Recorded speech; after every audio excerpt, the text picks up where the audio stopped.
Salut, devinez où je me trouve? Petit indice, je suis à Genève. Regardez le décor, je suis sous terre. Oui, on est entouré de béton et il fait super bon. Je suis dans le DC4. Le DC4, ça vous parle pas? Le DC4, c'est le dernier data center d'Infomaniac.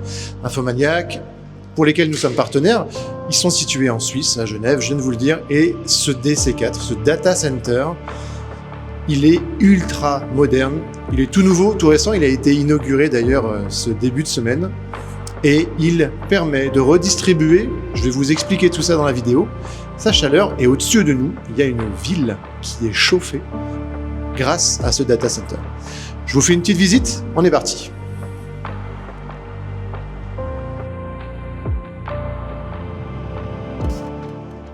Alors, la visite commence par une vidéo qui nous explique un peu comment fonctionne le système de refroidissement de DC4. Nous, on va faire ça pièce par pièce, et donc c'est parti pour la première salle. À l'intérieur, on trouve de grandes barres métalliques sur le côté. Ce sont des pièges à bruit. Alors, j'ai pas pu m'empêcher de regarder à quoi ça ressemblait à l'intérieur. Bon, voilà, rien d'incroyable. Et sur le côté des pièges à bruit, vous avez une ouverture, et vous avez ici le système d'entrée d'air qui permet au DC4 de se refroidir directement dans ces colonnes que vous voyez là.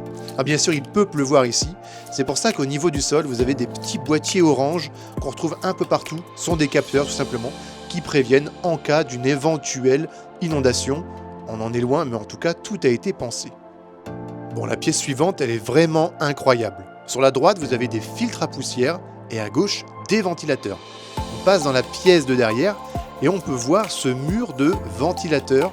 Regardez, ce ne sont pas les ventilateurs qu'on trouve dans nos chambres, ce sont des très très gros ventilateurs. Attention Guillaume, on ne met pas les mains dedans. Focus sur les gros tuyaux que vous voyez là, ils permettent d'extraire l'air chaud récupéré vers la ville qui se trouve au-dessus. On se retrouve maintenant dans ce qu'on pourrait appeler la salle des machines. Ici vous avez tout le système de ventilation, extraction d'air, pompe à chaleur. À l'entrée, on retrouve un écran géant qui nous indique en temps réel l'état du système. On a demandé si on pouvait voir le contenu d'une étagère électrique. Regardez tous les câbles, tous les modules, les lumières qui clignotent. Waouh! Alors c'est sûr que c'est pas le genre de tableau électrique qu'on a à la maison. Dans cette pièce, vous avez l'air chauffé par les serveurs qui arrivent du plafond et qui re-rentrent à travers cette grille. Derrière, vous avez des ventilateurs, on va le voir juste après. Et le but, forcément, c'est de récupérer l'air chaud. Vous avez donc les pompes à chaleur qui vont venir prendre tout cet air chaud. On voit les fameux ventilateurs qui sont en action. Vous avez vu quelques capteurs orange aussi dans cette pièce. Comme je vous l'ai dit, on en retrouve à différents endroits.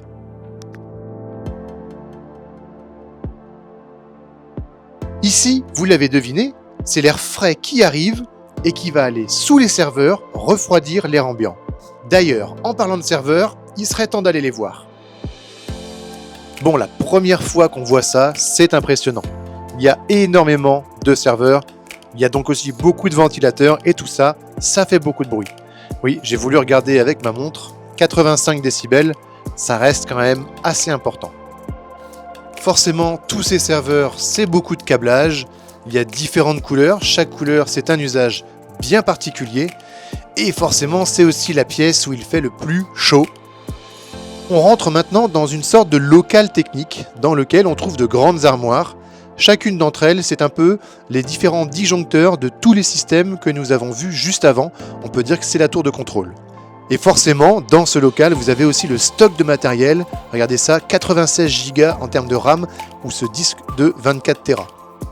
Là, vous voyez une lame de serveur. Alors, vous avez tous les composants, vous avez surtout beaucoup de barrettes de RAM. Et ça, c'est une lame de serveur CPU. Celles-ci, elles sont plus grosses. Ce sont des lames de serveur GPU. L'une, c'est pour les sites, l'autre, c'est plus pour l'intelligence artificielle. Forcément, un data center a besoin d'onduleurs en cas de coupure de courant et un onduleur de batterie. Ces batteries sont d'ailleurs les plus durables qui existent. Petite anecdote, cette clim est la seule du data center pour normes réglementaires.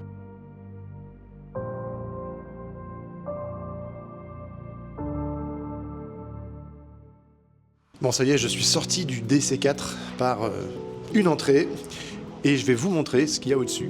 Donc, comme je vous le disais en introduction, le data center chauffe une partie de la ville qui se trouve juste au-dessus de la cité, des résidences, dont certaines sont en travaux et d'autres sont déjà ici, présentes sur place.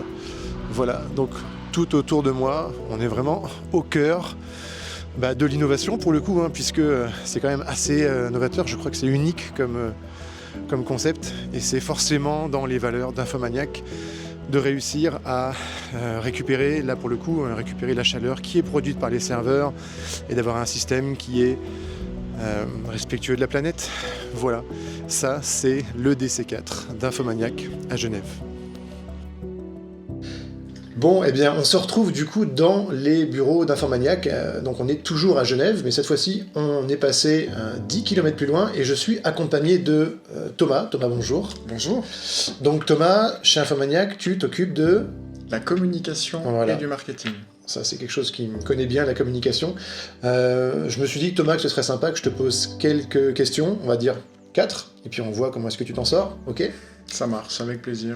Bon, première question toute simple. Vous avez construit un nouveau data center, là, du coup, à Genève, en Suisse. Il y avait une demande aussi importante que ça, en Suisse ? Alors, à tel point qu'on est déjà sur 2 data centers qui sont déjà en cours de conception. Et la demande, elle vient non seulement de Suisse, mais il faut savoir qu'Infomaniac, c'est plus de 50% de chiffre d'affaires qui provient d'une clientèle européenne. Donc à la fois France, Belgique, Italie et aussi Espagne. Ok, je comprends mieux le besoin, du coup, c'est en Suisse, mais c'est pas que pour la Suisse. Non, absolument. Là, on a énormément de clients qui sont institutionnels en France, que ce soit avec des universités ou des ministères publics. Et la clientèle française est extrêmement importante, c'est pour ça qu'on est aussi entièrement conforme au règlement européen sur la protection des données. La RGPD. Exactement, ouais. Et de plus la Suisse n'est pas très originale dans son approche, parce qu'elle reprend le RGPD comme base, et puis comme elle agit après tout le monde, elle se paye le luxe en plus de rajouter des couches supplémentaires. Donc je dirais que c'est plus un avantage qu'autre chose pour une clientèle européenne de se baser sur Infomaniac, d'autant plus qu'on a la particularité de maîtriser à la fois la couche hardware, ça veut dire tout ce qui est data center, et aussi la couche logicielle, ce qui fait que les données sont traitées de bout en bout en Suisse par un acteur implanté au cœur de l'Europe. Et ça, c'est vrai que c'est parmi vos forces, en tout cas sur les valeurs que vous affichez, vous le faites très très bien. Alors moi j'ai une question, on a vu dans les vidéos que je montrais juste avant au niveau de la visite, que on a pu rentrer un petit peu partout, vous nous avez montré comment tout ça fonctionnait, c'est sécurisé, on peut rentrer, on peut prendre un disque, on peut partir avec, ça marche comment ? Non, alors déjà les accès sont limités aux personnes qui doivent être habilitées à aller dans le data center pour s'occuper des serveurs. Ce qu'il faut savoir aujourd'hui, c'est que l'énorme majorité du personnel, elle travaille à distance. Et puis ensuite, toutes les données sont déjà chiffrées côté serveur. Et puis il faut distinguer 2 gros types de produits. Il y a les produits qui sont dits managés. Ça veut dire qu'Infomaniac s'occupe de tout pour le client. C'est le cas de K-Suite, Swiss Backup avec Acronis et ainsi de suite. Là, c'est Infomaniac qui va s'occuper des sauvegardes, qui va chiffrer les données côté serveur. Donc la sécurité est prise en charge par Infomaniac. Puis il y a les services non managés, où là, c'est le client qui gère sa propre sécurité, qui doit s'occuper de ses sauvegardes, qui doit s'occuper de chiffrer ses données, de redonder les données sur plusieurs sites si c'est nécessaire, selon le degré de criticité des activités. Et après, aujourd'hui, ce qui fait la vraie sécurité dans le monde numérique, c'est justement la multiplication des points de présence et la redondance des données. Par exemple, un fichier qu'on stocke dans K-Drive, aujourd'hui, il est au minimum sur 2 sites géographiques différents et stocké sur 3 stockages différents. Et c'est chiffré côté serveur. Donc quelqu'un qui pourrait arracher un SSD dans un data center ne pourrait pas lire les données clients. On dit que les data centers, c'est parmi les lieux les plus sécurisés au monde. Bon, j'ai vu pendant la visite qu'il y avait des puits de lumière. Est-ce qu'on ne peut pas arriver, comme dans les films hollywoodiens, avec un hélicoptère, une corde, hop, on descend et puis on va prendre d'assaut les données, par exemple ? Non, alors c'est pas si facile. Déjà, les puits de lumière sont quand même sécurisés par des structures métalliques. Ensuite, ils donnent uniquement accès à une chambre qui est coupée du reste des serveurs, et qui est uniquement là pour assurer à l'écoquartier qui se trouve en dessus, c'est un data center qui est implanté en sous-sol, Donc c'est une salle qui est uniquement là pour s'assurer que les bruits éventuels des ventilateurs ne puissent pas déranger le voisinage en dessus. Eux, les serveurs, sont vraiment sécurisés par un accès biométrique, plus encore détection de caméras à température. Et chaque allée est séparée l'une d'entre elles.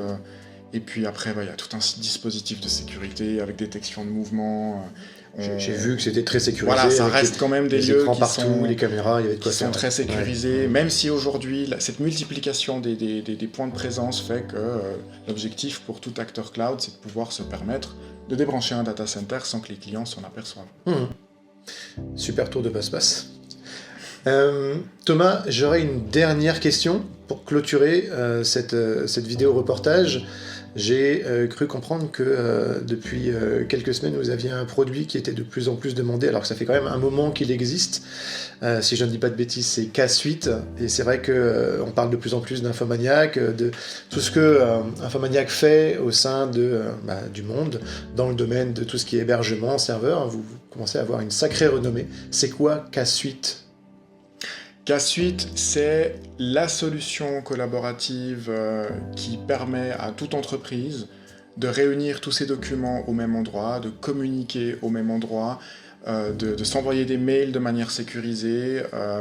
C'est, on pourrait dire, une alternative vraiment puissante à Microsoft Office, sauf qu'à la différence de Microsoft 365, tout est développé en Suisse et stocké en Suisse. C'est très facile aussi de migrer dessus si on travaille dans un autre écosystème.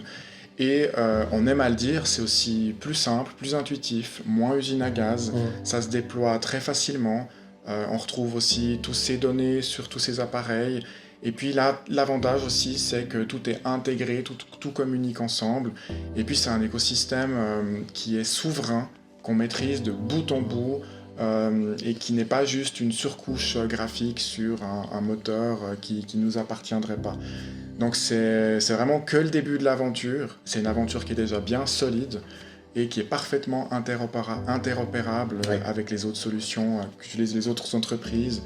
Donc on peut très rapidement onboarder dessus et continuer à travailler comme si de rien n'était, sans changer trop ses habitudes. Et ça, c'est vrai que c'est une des valeurs phares chez Infomaniac, c'est-à-dire que vos données, même si c'est Infomaniac qui s'en occupe, elles restent votre propriété, elles ne sont pas lues, elles ne sont pas exploitées, elles sont chiffrées, personne d'autre que vous n'y a accès directement. Ça, c'est un sacré plus de nos jours où on a besoin de se réapproprier nos données. C'est-à-dire que le modèle d'affaires, il est extrêmement clair. Nous, on vend des services à des entreprises et des particuliers, et notre modèle d'affaires n'est pas basé sur l'analyse publicitaire, et on peut consulter toute l'évolution de nos conditions générales depuis la fondation d'Infomaniac il y a plus de 30 ans.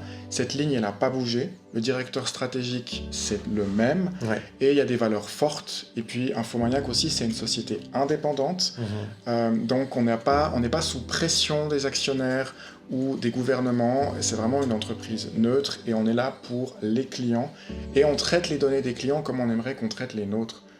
Et c'est pas comme d'autres acteurs qui suivent un peu les tendances et qui adaptent leurs conditions générales en fonction du vent. Ici, il y a vraiment une ligne rouge qui ne bouge pas, et on pense long terme. Thomas, merci de m'avoir accordé ces quelques minutes. Merci à toi. Merci Infomaniac pour cette visite en exclusivité de ce nouveau data center. Et moi, je vous dis à très bientôt pour de nouveaux reportages. À plus.